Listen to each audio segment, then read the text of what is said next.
Okay, babes, I need to take a wee month off. Um, Long story short, I need a month off. So if you could find some incredibly good, funny, humorous, but not too good or too funny, just enough good and funny, to warm my seat for me until I get back, I'd really appreciate it. Don't ask me where I'm going, don't ask me where I was, and don't try and find me. Bye, love you. Don't look in your closet.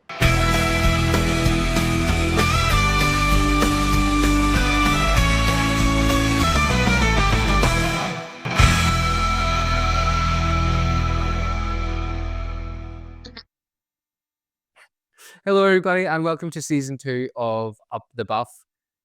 We were going to take a bit of a hiatus, but we've just decided to blast on through with season 2. David, you're not looking like yourself, so you're not.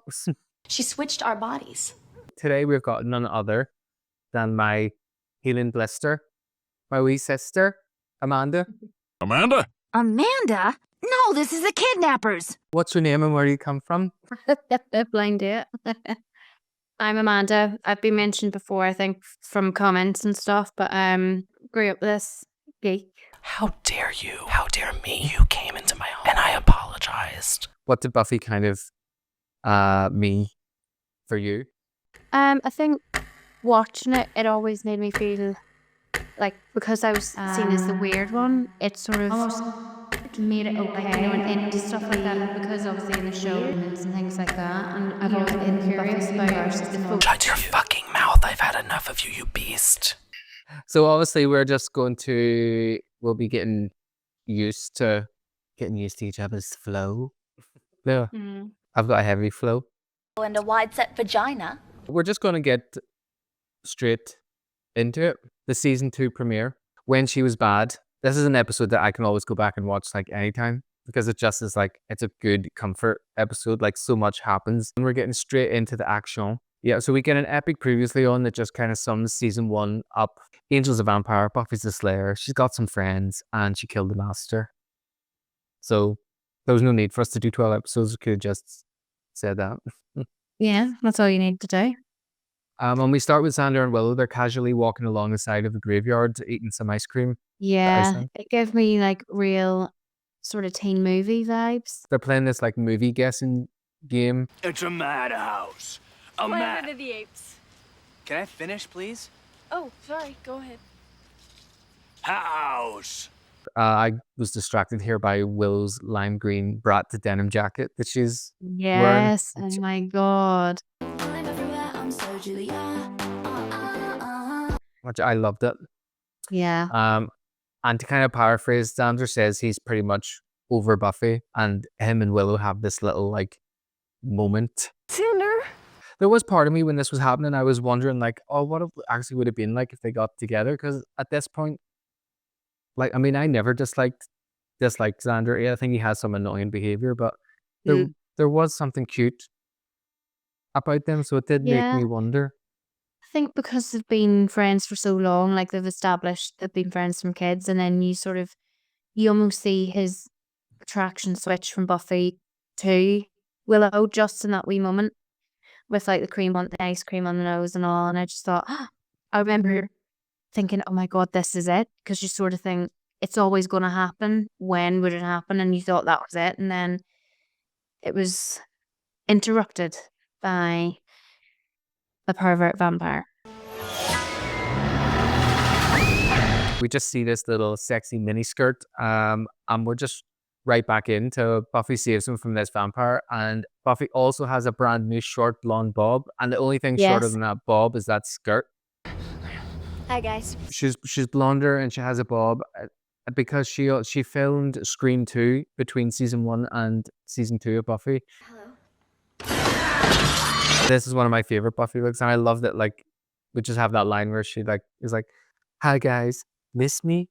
This season is very arc heavy and character driven, and I can understand for a lot of people why season 2 is like their absolute favorite season. Definitely. It's just great. And then when we come out of the credits, we're back with Buffy, Xander, Willow, and Buffy. We find out that Buffy's basically went to LA for the summer to see her dad. And Xander and Willow kind of make some small talk, and they reveal that they've buried the master. They wore robes and they poured some holy water, and we get a sense that something is up with Buffy because the music kind of plays. And this is the first episode that we have Christoph Beck doing the score. Yes, I actually wrote that down because later on we'll discuss that. But I thought there was a very big change in the music tone in this episode. Yeah, there's a Um, real, it's out of like, it's changed from like the synthy 80s kind of Freddy Krueger-y vibes into like a more film score Yeah. almost. Yeah, because I sort of thought the comparison between the music in this episode and like the music just say in, was it Witch? And it was very like 80s synth with this, cheerleaders and everything. Yeah, yeah, You know, yeah. there's a vast difference in the two. Yeah, and Christoph Beck is obviously, he's incredible. He goes on to obviously make some iconic music for the show, music that can like make you cry. And I think that's one of the big things for this season is that music really does play a huge part. The score, like characters start to have themes, and it really does add to the whole atmosphere, which is Yeah. great. And we have Hank and Joyce, they're unpacking for Buffy. And Hank is basically saying that Buffy was kind of distant. And I thought that was ironic coming from an absent father. I may have overcompensated a little bit. But I do have to mention when they were unpacking her clothes, Yep. she had the most disgusting green stripper platform heels. Oh, I love them. She's literally getting ready for a night at the strip club. Oh Like my wearing her God, they're- wearing her Charlie XCX brat Oh stripper heels. no. I'm going to the club and I'm going to stick of piss and do some dances. I love that her dad actually says to her, like, at least when she was burning stuff down, I knew what to say. And Joyce is like, I'll be happy if she makes it through the school year. I'm like, they're obviously foreshadowing what's to come. Spoilers. So we cut to the quad and Cordelia's walking across and she's giving all these funny lines. Like, just to Oh my God, paraphrase, don't. she's like, they said we were going to LaCroix, but instead we went to Tuscany. She's like, art and buildings. And she also said, no one has suffered like I have suffered. And I just thought, oh my God, she's just classy. Is it possible to have too much character? She's also come back, I don't know if you've noticed, a little bit more blonde as well. Yes, she's had a full head of like blonde streaks. Yeah. Streaks. She's had blonde streaks done. Because this is my real hair. But I did love like the clip of after sort of her being a complete another bitch to her friends about her holiday. That's the clip of Snyder and Giles. There are children everywhere. Like locusts, crawling around, mindlessly bent on feeding and mating.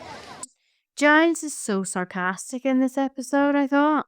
Yes. Like his Britishness and his Englishness has just come fully out. It's like they sort of touched on it a little bit in the first season and they sort of built on it. I do enjoy these pep talks. Have you ever considered, given your abhorrence of children, school principal was not perhaps your true vocation? Snyder's talking about how boys just turn into bumbling fools around girls.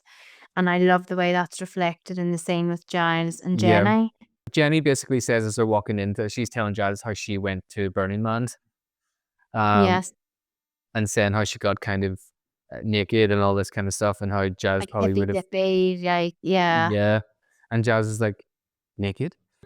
The group kind of reconnect in the hallway, and Giles mentioned something about like, oh, I'm going to consult my books. And we see that like Willow and Xander have made a bet to see how long it would be. I called 10 minutes before you to consult your books about something. Thank you. I don't know if I'm jumping ahead here, but one quote I loved from Buffy when she said to Giles, "You're the watcher, I just work here." There's a lot of those in this episode, or at least a lot Yeah. maybe that have been like Vox Pops. But you can start to see her behaviour's changed from the opening scene where she saw Willow and Xander first. She's starting to become a little bit more withdrawn and cagey when people are mentioning the master and stuff like that. So you can Yep. tell there's something. And when I watched it again, you can tell it's from obviously the trauma that she went through of dying. You know, she, at the end of the day, she's a 16-year-old girl. She may be Slayer and she may be super strong, but how do you get over the fact that you were dead for minutes? That's the thing. Like, and I love that she's very like, she suggests she's ready to get straight back into training. And Giles is like, no, you can take a couple of days. And She's like, no, I'm ready. And then we Yeah. have that montage of her training where she's like increasingly getting like more intense, and she sees like flashes of the master's face, Yeah. and Giles is like looking concerned, and then she breaks that stick man thing. Safe to say you've stayed in shape. She's just like, whatever comes, I'm ready. And it Whatever's was coming the next, I'm ready. Yeah. the, Like the the drug cur- addict hair grab sort of thing, I it's thought. the Kirsten Stewart School of Acting. No! Yeah. Whatever's coming, I'm ready.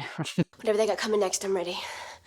No! I love that. It's so emo, and it really is obviously like really sets the tone for this whole season, I think.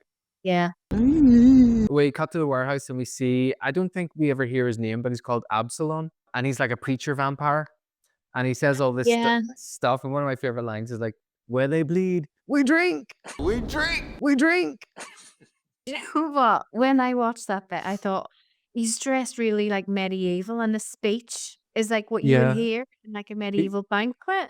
And I actually medieval speech from Vampire. What is that about? It's like he's a pilgrim vampire or Yeah, something. there's something that just didn't sit right Yeah. for being Where they modern bleed, vampire. we drink. And he I'm says like, gonna need that like repeated in that episode. yeah, we drink, we drink, we drink. And he says, in 3 days, a new hope will arise. We're like, oh, what is it? Oh my God, Luke Skywalker. Oh my God. Doing what you doing? So we cut to Buffy in school, and she's distracted having a little chat with Xander and Willow when Giles shows up and tells Buffy, oh, I know what they're going to do. And Buffy's like, Giles, like, relax. It's okay. And basically he's like, well, I killed you once before. She'd be too hard to do it again. And then he attacks her while Willow and Xander are looking on. And then Buffy ends up ripping off Giles' face to reveal it's the master. And Yeah. she wakes up. It was all just a dream. Welcome to your nightmare, bitch. What did you think of that scene?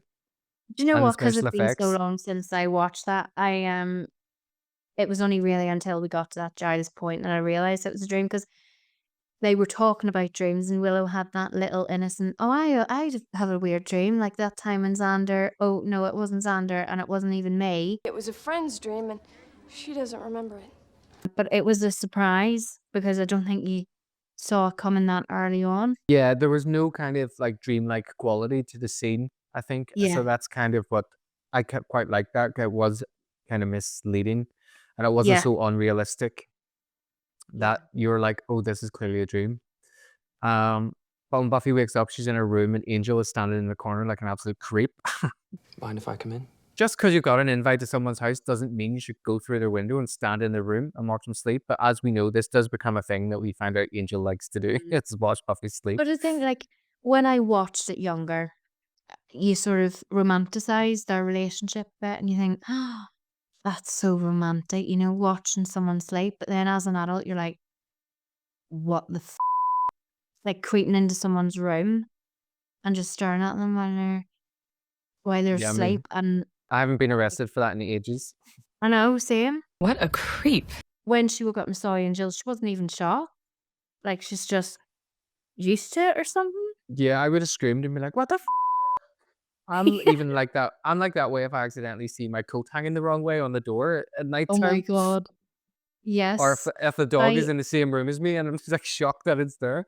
Oh my god, I forgot Abe was sitting there and he just shaked and scared me. Because I live in an old house, when the heating goes off and you hear a pipe creak, I'm like, someone's coming up the stairs to get me. The fear is there, but you just like, oh, what you doing? And I loved the quotes that there were some really bitchy quotes, and I think this sort of shows that she's trying to push people away from her. So, is this a social call? It is kind of late. Or, well, it is for me anyway. But is it for you, lunch hour? So she said, oh, what? So some of your family are in town and they're here for a family barbecue? And we're all on the menu. She's being such a cold bitch. Yeah. I love that scene's kind of punctuated with that Alison Krauss song, It Doesn't Matter. The infamous Yeah. song, which I absolutely wrote love that. because it's on the soundtrack.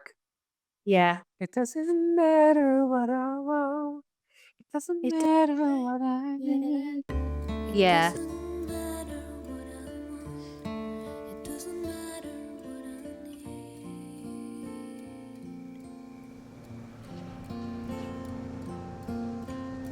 Yeah. It's so good. I wrote that down. I wrote that as the classic music and score that we get to grow with through the whole series. It's like a sense memory, like smells and sounds and whatever. Like that's I feel very much that way when especially going into season 2, knowing that like Yeah. most of the iconic soundtrack is Yeah. It from begins like there, in doesn't it? season 2, especially like Transylvanian Concubine.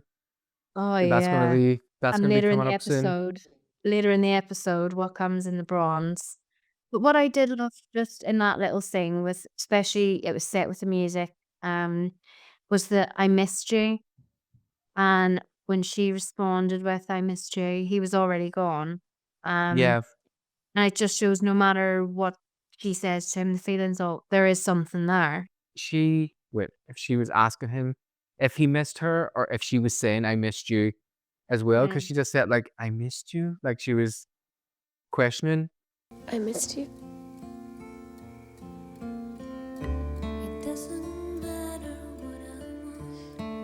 So we cut to Buffy in the cars going to school. The song is still playing. She's obviously distracted, and Joyce is trying to find out what's wrong with her. But And hands up Buffy's here. Alert, alert, alert. Because I noticed there's a fashion indiscrepancy. indiscrepancy or Mhm. discrepancy.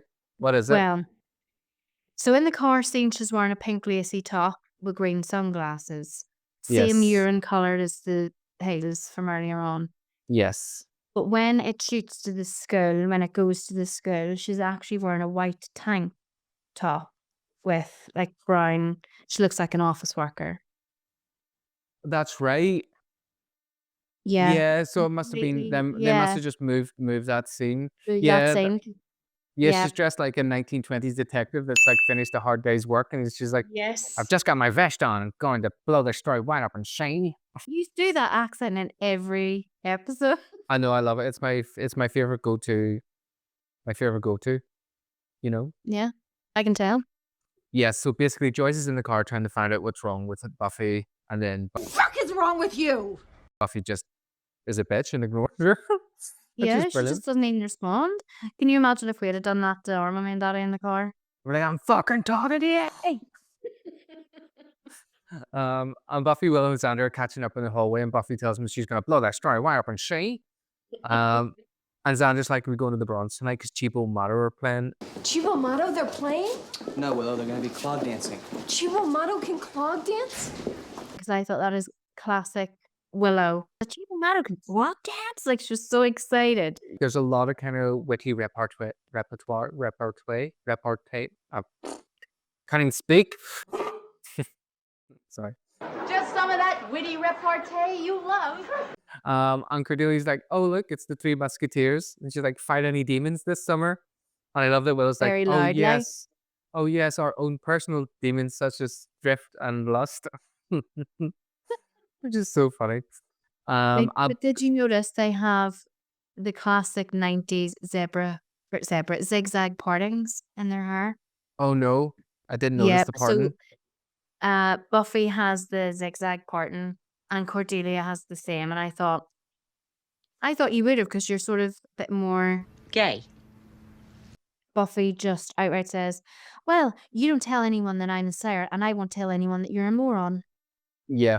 And that's And when walks when off, Xander's and like, oh, that was good. And Willow's like, Yeah. yeah, a little bit too good. Yeah, Buffy is being an absolute bitch. But obviously we'll find out. We'll find out why. Willow knows something's up with Buffy. We cut to her and Xander in the Bronze, and Willow says, like, there's definitely something up with her because, like, she's never been this way before. Like, she's never been mean. And Xander's obviously went back to his fucking stupid ways of being obsessed with Buffy, and Willow puts the ice cream on her nose, like, in the start, and Xander's just like, you've got something on your nose. That So he's really back- upset me. He's back to being just an absolute bell end. Pardon my French. Because when the episode started, I seen that ice cream bit, and I thought, oh. And when she put the cream on in the Bronze, and she sort of looked at him with these big eyes, and he just killed it. And I thought, oh, you're a and he is Yeah. like, oh, is she here? Is she here? You know, and he's put on like a shirt to try and look good, and I was just like, oh, here it is. It's back. And I hate it. Because he's just being an absolute fruit. It cuts to the graveyard, where we Yes. see this medieval pilgrim type vamp telling people to dig the bones up of the master. Don't just stand there. Dig. Dig. Luckily for them, the master's bones are buried so shallow, so it's over pretty quick. Yeah, that's what I thought. It's a pretty shallow grave. I You love know, that they're like, and the way that they were just going like, it burns. it burns. It burns. We cut back to the bronze and we have Chibo Mato playing Sugar Water. Sugar Water. Sugar water. And you know that the bassist in this band is Sean Lennon, Yoko and John Lennon's son. I think I'd read that ages ago and it didn't click with me actually in this episode. But yeah, that Yeah. makes sense. Yeah. I do love that song. That's again one of the iconic stuff.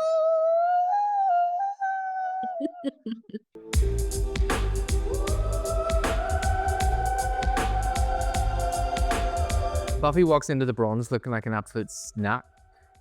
And Angel's being a fruit, like, Yeah. what am I doing wrong? Why don't you love me? Yeah. And And Buffy's just like, Could you contemplate getting over yourself for a second? there is no Times- us. I've moved on to the living. Yeah, I thought that was really such a bitchy move. But what I don't like is there's some of Angel's behavior, considering how old he was, right? How old he is now. What was he when he was turned? He How was, old was he? I think he was 20 something, 21 Yeah, maybe. so like he shouldn't behave the way he does because he's a grown ass man. If you take away the vampire years, like he was a fully developed grown man and he's acting like that towards a 16-year-old girl. But he's never been in love before. Yeah, but I mean, I suppose when you look at the dating pool now of men, they're kind of even worse than that. Yeah. But I love in the show about like vampires and stuff, we're like, but he should be acting like that towards her. But he is just like a red pathetic wee bitch. flag. Buffy is obviously a power top and Angel is an absolute power bottom. He's a what? A power bottom. Definitely. And Buffy asks Xander to dance. And I literally just almost died of secondhand embarrassment because the sexy dance shoulder shuffle. I know. And then Willow, I love that everyone is just looking at them. Willow's watching on looking horrified. Angel looks like he's going to cry. And Cordelia's just standing there like, what the fuck? You're scared. And then Buffy's like, did I ever thank you for saving my life? He's like, don't you wish I would? And then like walks away, grabs her coat like an absolute bitch. Doesn't even say bye to Willow. I'd be like, right, see ya. Yeah, but have you noticed her coat was like a big, massive, manly duffel coat over this like No, slutty dress?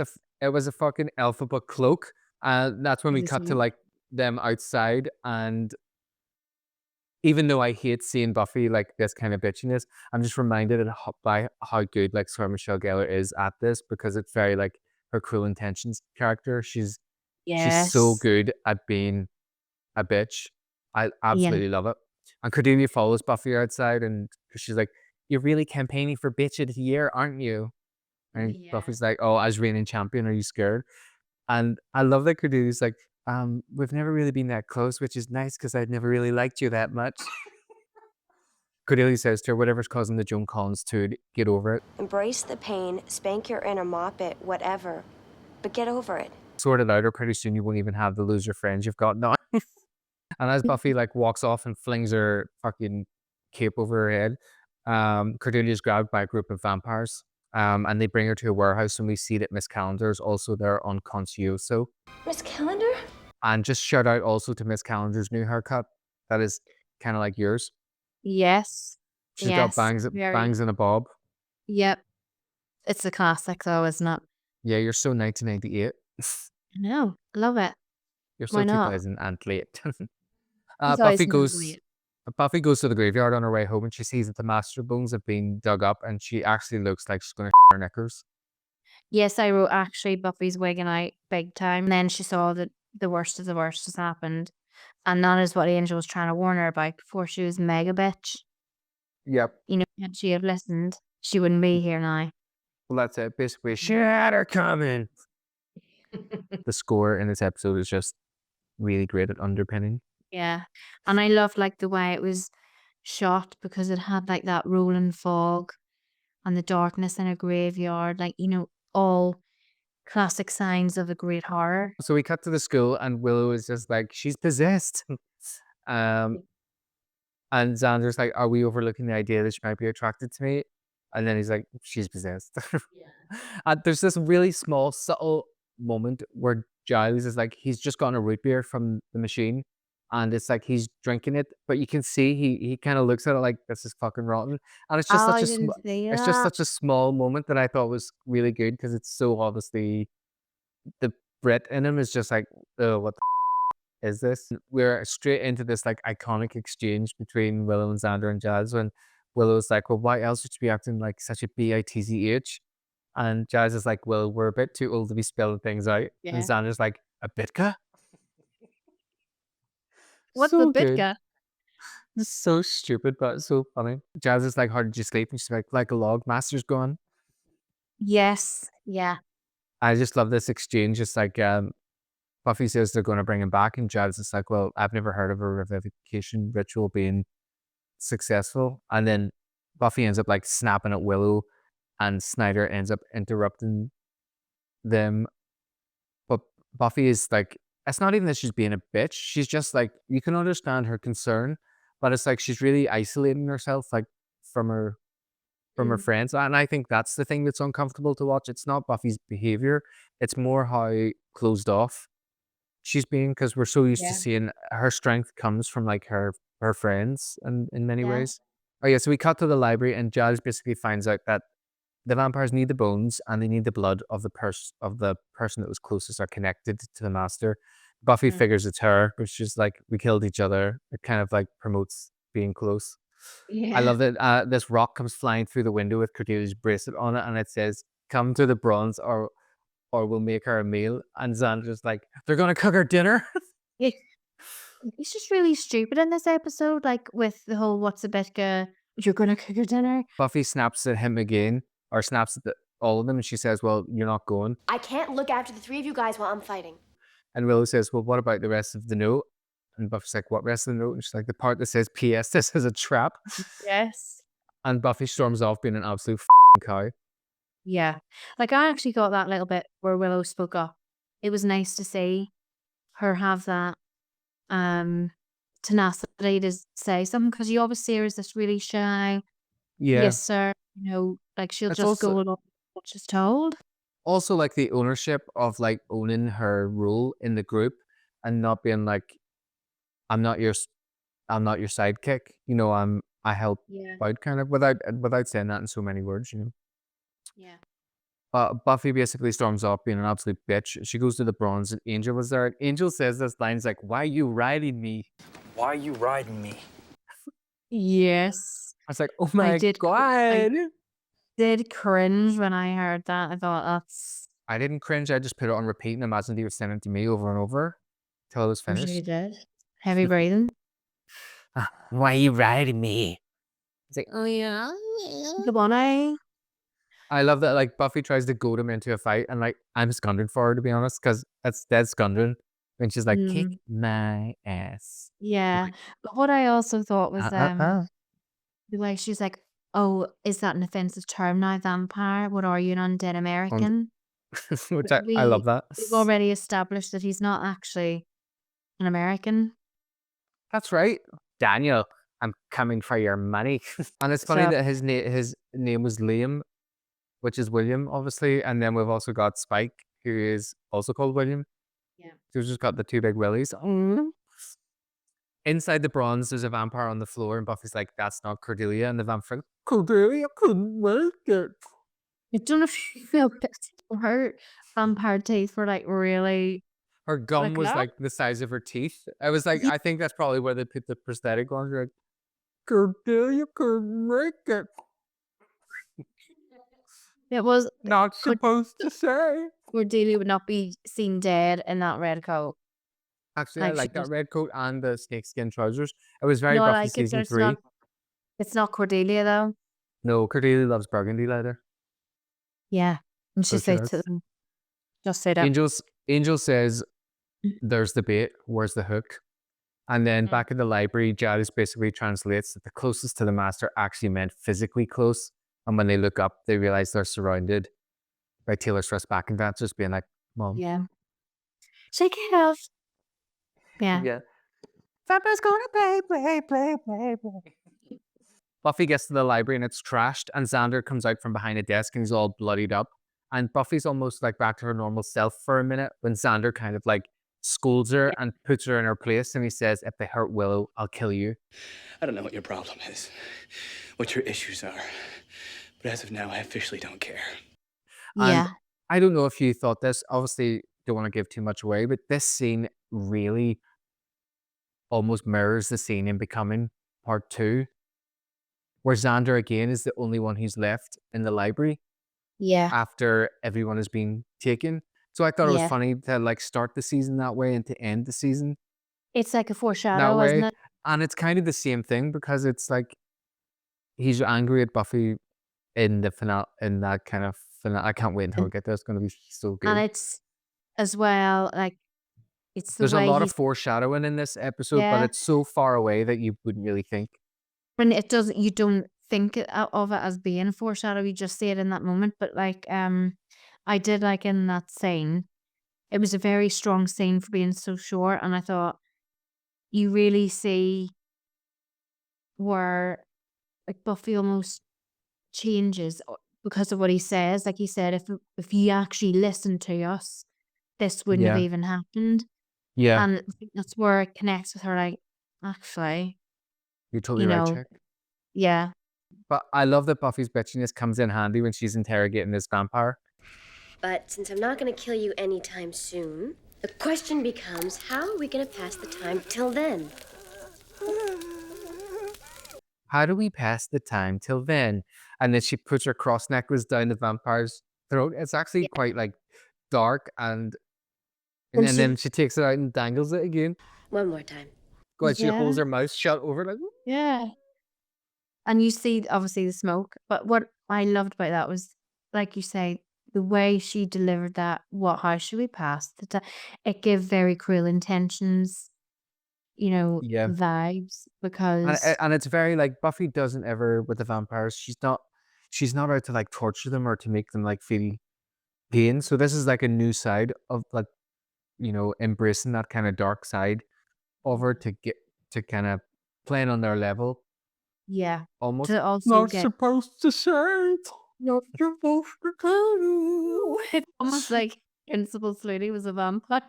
Yeah, not supposed to tell it. So we cut to the factory and we see the gang hanging upside down over the master skeleton while Buffy, Angel, and Xander sneak in. And Buffy says that she's going to distract the vampires. I'm going to kill them all. That ought to distract them. Like, oh Yeah. my god. Yeah, and this is like up the ante for like what is for like the fights in Buffy, because obviously from this point on, we've got the vampires all going around the room saying like, for the dark, for the dark, for the dark. I do love that there's one that says it like 5 minutes to like after, for the and then he explodes in the vampire dust. Yeah. But I do love that kind of effect. Buffy's just like standing there. What I For- loved was, because I actually even wrote like good fight sequence, I thought the fight sequence was a lot longer and a bit more convoluted than the basic 2-punch and a stab. Great fight choreography. The unfortunate thing about the HD remaster is just how much you can see the stunt doubles.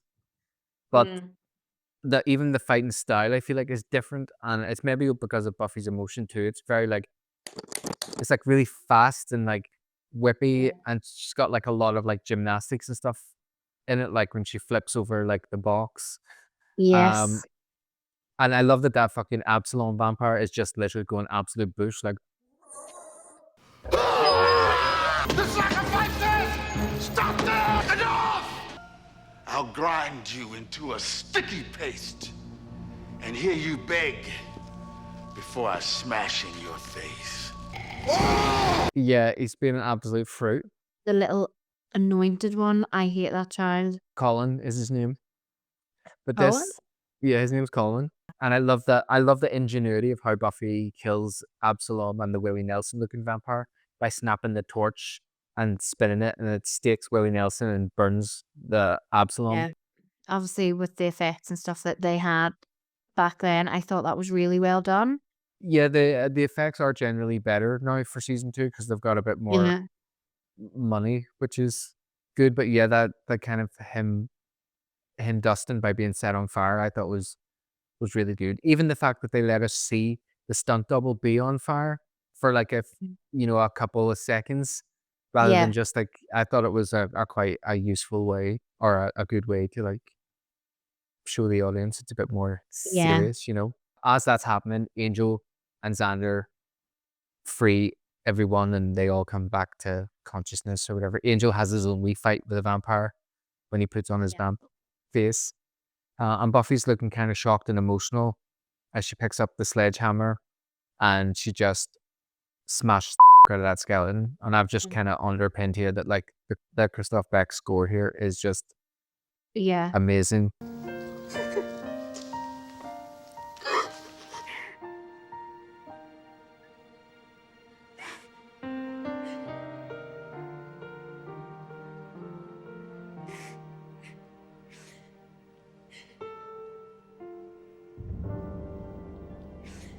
Because without the words, you can feel. Yeah, it really does tell such the story. You can see Buffy, her acting as well, like going from that anger to that kind of shock to that, like, is this over? And then as she breaks down while she's like smashing the master's bones, I'm just like, when you think about how ridiculous it would be to film something like that, Yeah. and also then have to be serious and emotional. And then Angel comes up behind her while the gang are all kind of looking on, and it is a really kind of poignant, emotional beat. But I think again that really reinforces the tone of where we're going this season, because there's a lot Yeah. of like dark emotional beats, especially between Buffy and Angel. Yeah. And then we cut to the school the next day, and we're cut to Cordelia, which is brilliant. And she's like, it stays with you forever. Like none of that rust, blood, and grime like is going to come out. You're going to be living with those stains Yeah. forever. Yeah, that's the worst part of being hung upside down by a vampire who wants to slit your throat. The stains.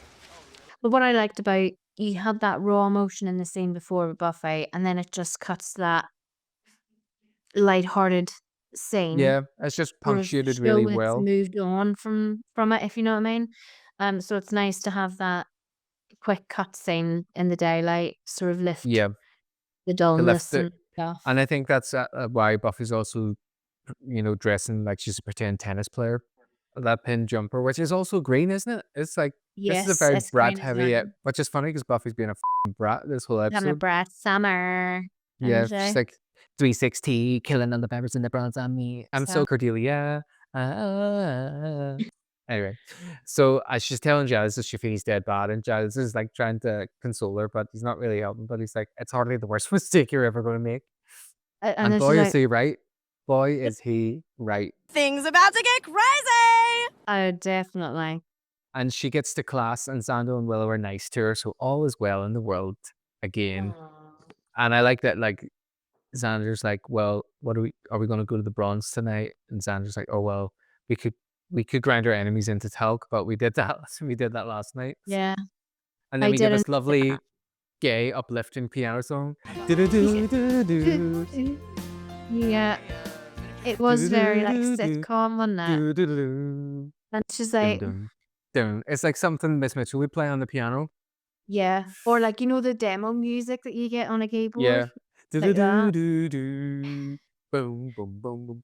But it was like, Do-do-do-do-do. my friends are so cute. That sort of Yeah, thing. I love that. And we get that little song as it like pans out. You see that they're all like friends. And Willow does make a really cute face where she's like, then we cut to Colin in the factory and he is dressed for his GCSE practical drama exam. Yep. Head to toe, I love definitely. it. And he's like, I hate that girl. And that sort of sets the scene for Right, Colin, no mates. yeah, loser. But like, logistically, how does he go around and get vampire mates? Well, he has some sort of power over them because he's the I was gonna anointed. say, come just like, here, be my mate, will you? The anointed for wives. We're joking, Colin. Well, I mean, him and the vamp at the start would have gotten along quite well. Help me. Oh, I hate it. Honest to God, I could have drowned that child quite Help easily. me. That was too good. Yeah, he's weird, but yeah, that's basically that episode. Yeah, I Loved it. really enjoyed it.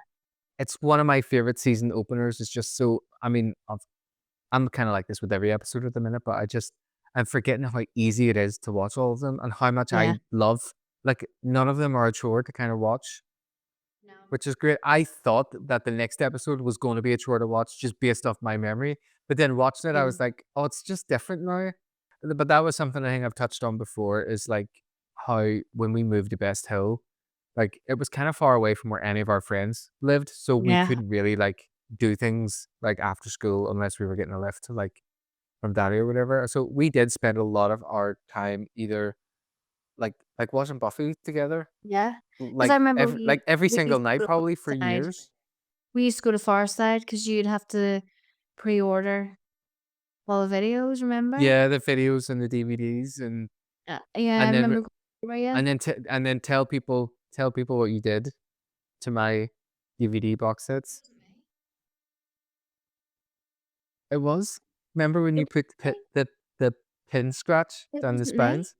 I remember someone done it, but it wasn't me. I thought you admitted to it. No? I think you did. Or was it Kelly? I think it was Kelly. It wasn't me. No, I think it was you. It was. I can see it in your face. But you admitted to it before. I forget what I'd done to annoy you, but I remember it devastated me. Even though it's like you can get them for like £3 on eBay. I can't remember. I remember it happening, but I don't remember me doing it. I remember I backing think all it my was books for Kelly. backing all my books for school and like Buffy posters, and the teachers were like, "You're not allowed to do this." I know. Oh my God. I know. I remember my big Willow poster I had on the wall. Yes. I think when Kelly used to practice kissing with it.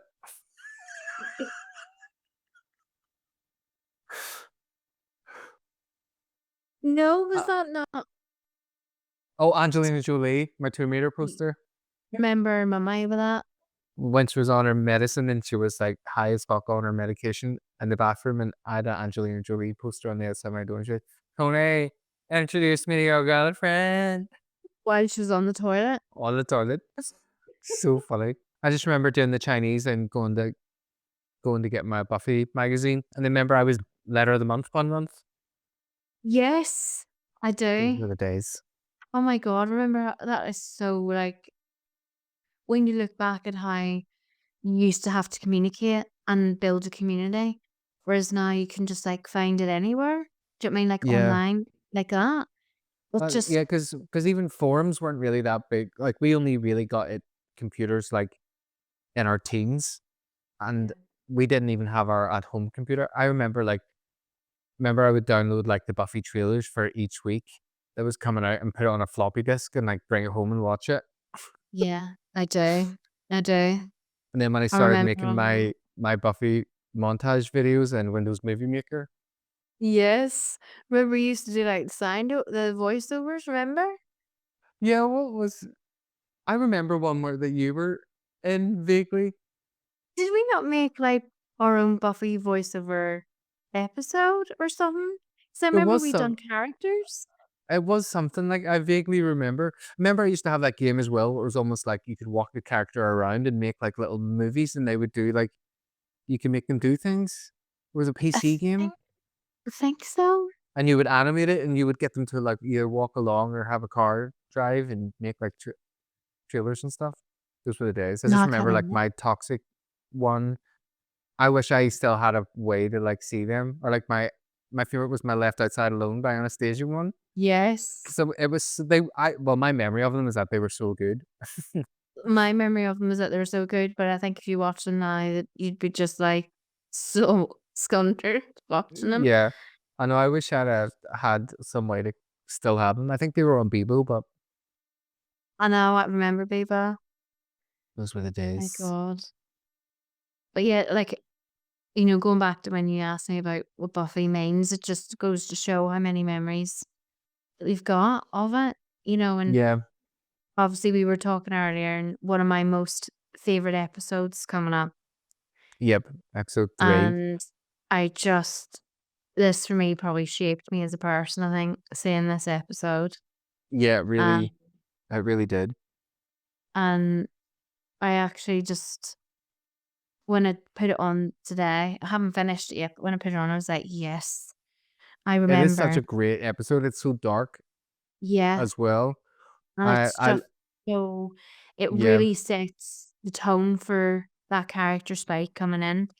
And yeah, it's just phenomenal. Really good. One of my favorites, I would say. it sure is. So it It is. is. Well, thank you very much, Amanda, for your Thank input. you for having me on the show. You're also going to be back with us next week. So we are I am. in our effort to usurp David as the new David. Bitch, bye. Yes, so next week we're going to be back with episode 2, Some Assembly Required. A kind of nice, silly filler episode. It's not even really that silly. It's quite dark It is actually, yeah. as well. But thank you very much, everyone, if you have stuck around this long and listened to us prattle on about Buffy. Amanda's a different kind of Buffy fan, so this is more of a reaction content rather than a first-time reaction content, because you've obviously seen it before. So we Yeah. may go a little deeper than whatnot. But we're brother and Deeper sister. than That's David. illegal. Deeper than David. No one goes deeper than David. But yes, please like and subscribe. We also have recently launched our Patreon. It is free to join. There are paid membership options if you would like to see more content, but that is www.patreon.com/upthebuff. And you can like us in all of our socials linked below. I don't know if you'll want to share your social, but I can link it down below if people want to see who you are, what you're doing, Yeah. who you are. So it is. Yeah, absolutely. And we'll try to get Amanda to be a bit more Northern Irish for next one, because she's very prim and proper polite.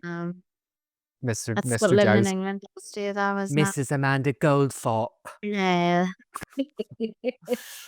Anytime I'm posh, I always just do that ping pong pop with my teeth, because it's just like, I oh, don't know how you, hello. I don't know how you do it. I can't do that. But there's nothing worse than having Today I couldn't come. an English child go, Mummy. Because it just sounds so frightening. Yeah, it's little ghost babies. But thanks everyone for watching. Hope you loved it. We'll be back next week. Bye. Bye.